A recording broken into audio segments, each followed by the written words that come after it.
let's get started with this basic question about who's the West fighting with? Is it a fight between the West and Russia, China, Iran, or is a fight that the West is doing by itself? When we look at the aftermath, in the aftermath of World War II, and most importantly, in the aftermath of the collapse of the Soviet Union, we have a new sort of order, which made some sort of ideological structure in the mindset of the establishment in the West. It seems that that structure is not working anymore, is not responding to the needs of the West, to the needs, to the main objectives of the West. How do you find this? How do you find the way that they're behaving? I think that the way you initially formulated the question, Anima, was extremely important. You said, is the West fighting against Russia and China, or are they fighting against themselves? And I think that that's very important to ponder that question, because what I believe we have in the West is a class war. The way our economies, the way our financial system works, is that you have a continuous progressing polarization of wealth. So we see that now in most of the Western economies, the middle classes are disappearing and the society is dividing between the poor and the extremely wealthy. And that gap is widening. And so you start having social pressures that threaten to overthrow the current order of things. And this we saw through history now for centuries, for thousands of years, probably going back to Greek antiquity. And every time the revolutionary pressures build up to the boiling point, the ruling oligarchies always yell, "Barbarians at the gates," because the external enemy is extremely useful to them in many ways. On the one hand, they can blame all the problems of society on the external enemy, which right now, is not the Vandals, but it's the Russians. Then they can excuse the repression at home, and they can explain why we need to rearm, why we need to take on all these new trillions worth of debt in order to boost military industry, even as at the same time they're inflicting savage austerity on their domestic populations, like we see in England, like we're going to now begin seeing in Germany and in France and elsewhere in Europe. And then you also, at a certain point, you send the fighting age males to war to be slaughtered en masse, because this is exactly the segment of society that is the biggest threat to you, the fighting age males that might otherwise become part of a revolution to overthrow your system of governance. So instead you say, the Russians are coming, we have to go fight them, otherwise they're going to invade here, they're going to enslave us, kill your children, rape your women, and so forth. So you get rid of a lot of patriotic males, and then you are left in society with a lot of fatherless children and vulnerable single mothers. So, it's so useful to them in so many ways. And then, as they trigger a war, they can tell you, well, your pension is gone, but blame the Russians. And, maybe you can't get healthcare, but hey, it's shared sacrifices. We have to send, there's no food in the stores. Well, we have to send our supplies to the front lines, to our brave boys, and so forth. So, yes, there's an internal struggle, and it's always the same one. It's a class war, essentially. And then that manifests into these external hostilities that are now uh, causing Britain, France, Germany, Poland, Baltic states, this loose and, let's say, timid coalition of the willing to slowly start the buildup towards war. And then we had Radek Sikorsky a couple of days ago tell us that, yeah, we should be prepared for war around 2030, because that's 5 years. 5 years gives them just exactly the time to mount all this, to build up the armies, to build up their arsenals, to recruit the troops, or create force mobilizations, conscriptions, and to train them up. The same process that they have already run in Ukraine. And this is extremely dangerous, because today people are saying, well, nobody's interested in fighting a war. There's no appetite for war against Russia in any European country. Well, there was no appetite for war against Russia in Ukraine either before 2022. They implement a very gradual process of social engineering that nudges, that moves the society slowly in the direction of war and preparations. And then they trigger some event, or they provoke a war in some way.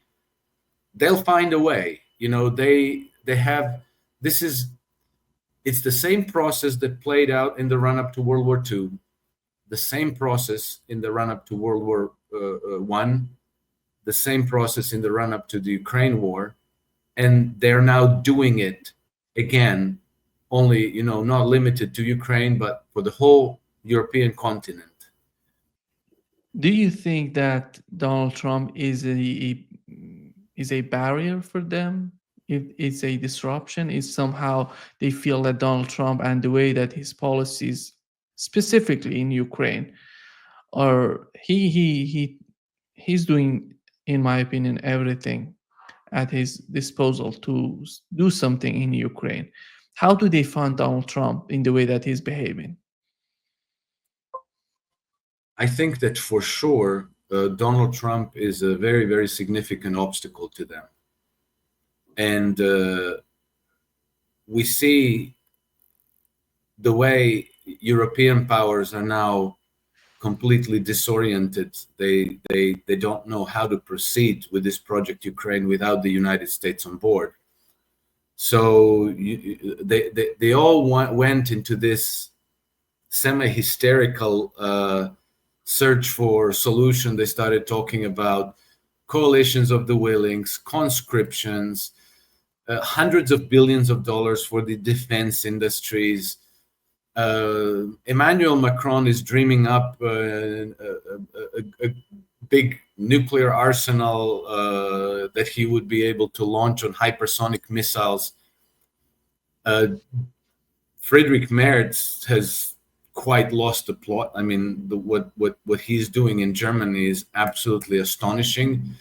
He's going, if he's successful, according to Handelsblatt, they're going to increase the military spending, well, infrastructure and military, let's say, but it's going to turn out to be mostly military, and the part of infrastructure that they're talking about, as far as I understand it, is mostly these nonsensical green energy investments. They're talking about spending up to 1.7 trillion euros on rearmament, which is an absolutely staggering amount of money that would double Germany's debt to GDP. It amounts to something like 20,400 euros per man, woman, and child living in the United States. And we've seen all this happen before in history, and we know where it goes. All you have to do is go back to 1961 and read Dwight Eisenhower's farewell address about the rise of the military industrial complex and the way it completely alters the whole nature of society. And now here we have European leaders in concert, all in agreement, doing this deliberately. Um, Donald Trump is clearly not on board, so that is a massive problem for them. Uh, I expect that they will try to lobby to change his mind. You know, they're proposing, hey, why don't you become part of the British Commonwealth? Hey, let's all be friends. Uh, or they're thinking about destroying his administration and eliminating him somehow. So I think that all of those initiatives are on track, but it doesn't seem to me that they are very clear about where exactly they're going with this and how exactly they will proceed, because Trump also is doing his unpredictable thing that you can't really tell. Is he on board? Is he not on board? It seems that he doesn't, but he might be. Um, the Brits suggested coming on board with the British Commonwealth, and Trump didn't say no. That's ridiculous. I'm all about U.S. sovereignty. He said, hey, maybe that's not a bad idea. So it seems to me that they're not sure how to proceed. The only thing that they're sure about at the moment is that between now and 2030, they're preparing for war and they're mobilizing practically all of Europe's capital and capital of future generations into that project. Alex, when you see the role of Russia, and I talk about when I started asking you the first question, it was in the aftermath of this collapse of the Soviet Union. Russia has somehow lost its position in the world because we had the United States as the sole superpower, just ruling everything. And Russia wanted to be part of the West. Russia wanted to be more connected with the West. Somehow, Vladimir Putin, when he came to power, Russia was devastated. Russia was totally destroyed by the collapse of the Soviet Union, which, by the way, influenced each and every corner of this world, of this planet. And here comes here you see Russia coming to its own position, the position that it had before the collapse of the Soviet Union. You see Russia connecting China, Iran. It's all about Middle East and Eurasia, as they call it. Here is what Lavrov said in terms of the relationship, today's relationship between China, Russia, Iran, and North Korea. Of comprehensive partnership and a strategic interaction with China are very productive. Our strategic relations with India is developing, and the deepening of friendly ties with countries such as Islamic Republic of Iran and the Democratic People's Republic of Korea are flourishing. Yeah. He says that they're flourishing, the relationship between Russia and these countries is flourishing. And do you think that Russia, doesn't matter what would happen in Ukraine and with any sort of Ukrainian settlement, Russia has decided its way to go to Eurasia, to the east? That would be their plan for the future.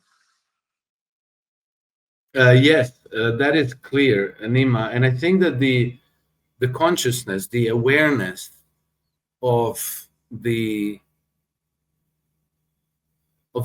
source of let's say the treacherousness of the West is becoming more and more clear to all these other countries, particularly to the leadership of countries like Russia and Iran and China, which are apparently very, very studious and very sophisticated, because we see that the same processes that have turned the Western civilization into this predatory, colonizing, imperialistic system are still there.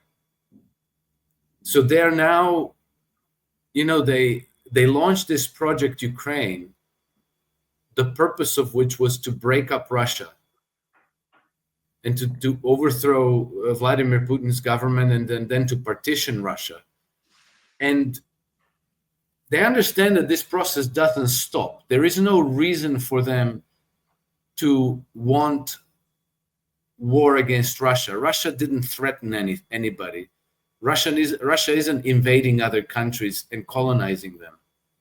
But nevertheless, the aggression, the aggression origins in the West.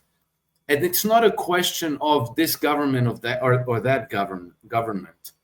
We see now Keir Starmer's government being extremely aggressive and antagonistic towards Russia.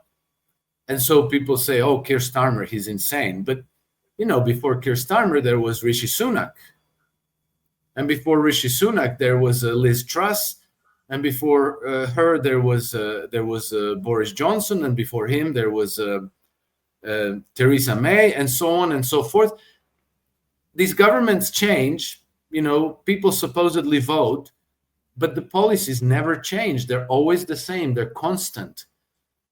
In the United States, we had the same until Donald Trump. And now it seems that Donald Trump's policies really are different. But who is to say that maybe in some way they will be able to eliminate Donald Trump, or that 4 years from now we're going to have another Obama-Biden type person who will then continue these same policies. So it's not about the political process in the West so much as it is in some underlying system of incentives that then percolate through the whole system, and which then move the Western economies, and that move Western politicians in a certain way. And we see the perfect example now happening in Britain, France, and Germany, where all of a sudden, all three nations, together with the EU and Poland and the Baltic states,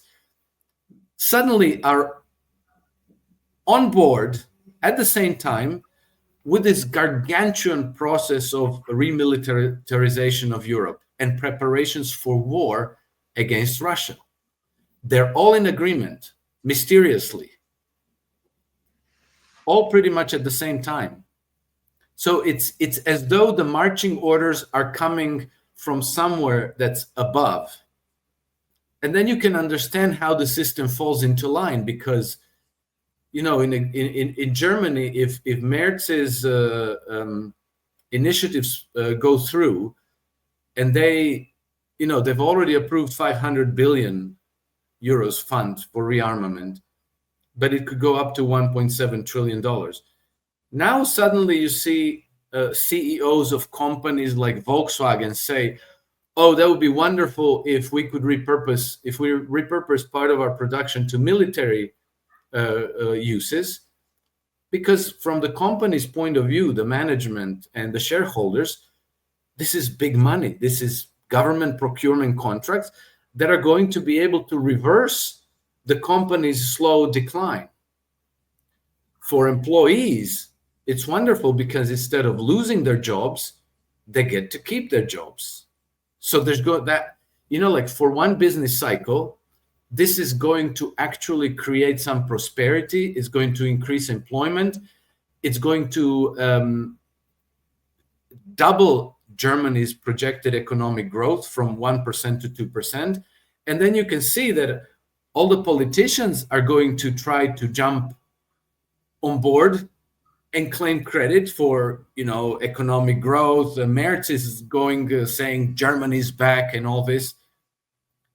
But all of these people are basically falling into line with the incentives that are given to them. But we have to focus on who is originating these incentives. And then we can see that, the Western nations are increasingly being ruled by bankers. Who is Friedrich Merz?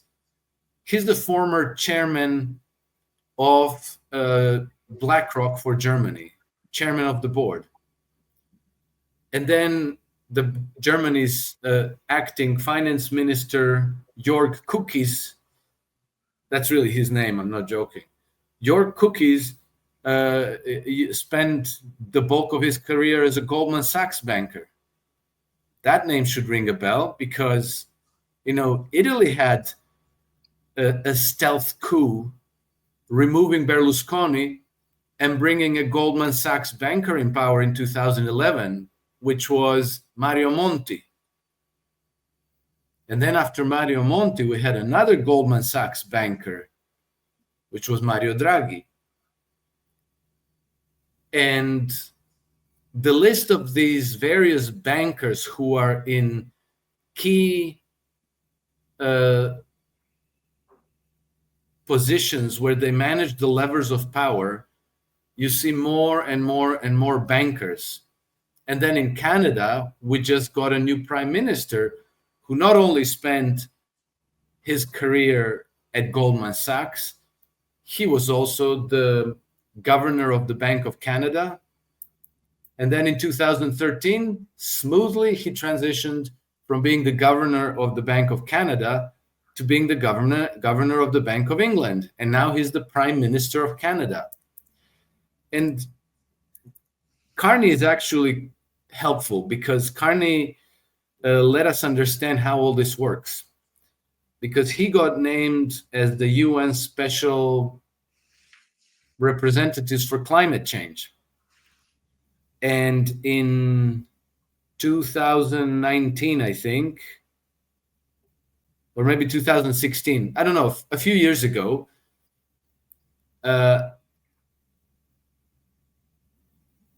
he gave an interview to Bloomberg TV, where he also happens to be on the board of directors. And they asked him, well, how are you going to save the planet from climate change? And he flat out said, well, we're going to look at all the companies and their initiatives and how they intend to transition their, from, hydrocarbon burning business to green energy business and all this. And he said, we're going to solve it by taking credit away from those who are part of the problem and giving credit to those who are part of the solution. This is an extremely important statement and a revelation because it admits that these high-level bankers can and do direct the development of our society by allocating large amounts of capital to certain kinds of businesses for certain kinds of purposes, whether it's pandemics or climate change or wars. So now we see hundreds of billions of dollars being allocated to wars. And I think that Carney gave us a good indication about where those decisions originate. They originate at the very tip of the pyramid of the global financial establishment. Alex, when it comes to the conflicts in Ukraine, in the Middle East, and maybe in Taiwan, I always ask myself what Russia could have done to avoid the war in Ukraine. I found nothing on the part of Russians. They have done everything to avoid the war in Ukraine. And right now, we have the same situation between the United States and Iran. On one hand, we see Pete Hegseth talking about we don't let Iran to achieve nuclear weapons. And on the other hand, we know that Bill Burns, before leaving Washington, the CIA director under the Biden administration, said Iran is not pursuing nuclear weapons. And right now, the intelligence report under the Trump administration, Tulsi Gabbard, is reporting on that the same way that Bill Burns was. Here comes the question: what these countries can do in order to satisfy the mindset of these people in Washington, because it doesn't matter. After all, it seems that this sort of hegemonic mindset is deciding about everything. It's not about the way that China is behaving, Iran is behaving, Russia is behaving. Do you think that sort of mindset could change under the Trump administration? Do you see the possibility of that sort of change? If you asked me this 2 or 3 weeks ago, I would have said yes. Today, I'm not so sure. The colossal, unforgivable blunder of bombing Yemen, and everything that we learned about this, tells me that this administration is not clear about what they want to be, who they want to be, what they want to represent in the world. I think that their strategic decision is, do they want to continue being an empire, or do they not want to continue to be the empire? In which case, they have to waste no time to roll back their imperial engagements around the world. Because everywhere where they are, there's a danger that something is going to break out, and then fight's going to escalate to the point where they're not going to be able to control it. Now we see that, I saw this from Scott Ritter, that the United States has made very significant deployments to Diego Garcia. 7 B-2 bombers, 10 KC-135 tankers, I think these are refueling aircraft, and a number of C-17 cargo flights that are going in and out of Diego Garcia, and then an Ohio-class ballistic missile submarine has been deployed to the Indian Ocean. So it would appear that they're gearing up for an attack on Iran, or at least they're giving those signals. Now, it could be conceivably that they're doing this in order to, let's say, pressure Iran into some kind of an agreement, a deal on favorable terms to the United States. But I think that they live in the past. They still think this is the 1990s. Black Hawk Down, the indisputably most powerful military that cannot be defeated on the battlefield. This basically fiction of overwhelming power. But this is no longer the case, and so I don't see where the administration is going. I'm not even sure that this is a deliberate strategy. It seems to me that they're just kind of drifting along the well-trodden paths. We do this because it's what we've always done. We know how to do this. We have this big military. We can use it. We can intimidate anybody into submission to our diktat. And we have this whole big giant voting bloc of very passionate Christian evangelicals and Zionist Jews who expect this of us. So, we're going to make all those signals, send the message so that people take us seriously. This is not the 1990s. The Yemenis, the Ansar Allah, heard you loud and clear, and they didn't get intimidated. They started shooting at you. And yesterday, the Yemenis commented, well, they say that they intercepted all our drones and missiles launched at their ships. Ask them to send us recent photographs of their ships, recent footage. So we're waiting to receive that. apparently, the Yemenis are quite confident that they struck some of the vessels. And in that case, there's going to be a lot of soul searching at the Trump administration, and it doesn't seem that they know what the hell they're doing.